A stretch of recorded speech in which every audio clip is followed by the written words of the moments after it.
De gemeente Dantemadiel had deze winter verskate sletten baggerlitten. Daaronder die in omjouwing van het begraafplak in Venwoorden.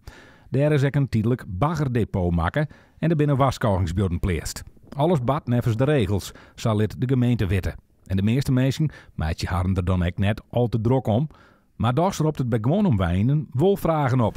Nou, het een plakje had, dat gaat net om, maar de ene wijnweek, dat is nog zoiets grappigs. En met in een wijnweek, hoe komt het aan van het zomer, een beetje warm wordt, metjes. Je weet het net. Maar goed, het leidt er al, dus we zullen maar leren leven. Maar. Dit maakt boet nu dwan. Net in de bewende wereld. Net wat mensen en bijen genieten van de mooie natuur. Maar boet niet. Daar is ruimte genoeg. In Boeteveld ergens. Maar je net. De gemeente had deze oplossing kezen omdat het goedkoper en dwarsamer is als de bagger naar een officieel depot te brengen.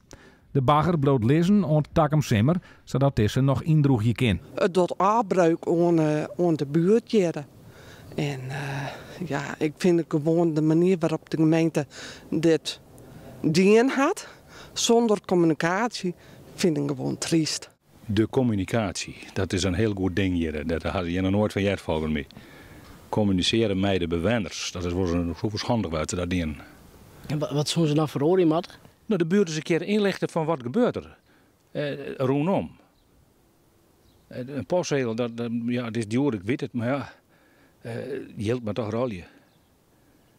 Ja, ik denk dat een briefje wel handiger was.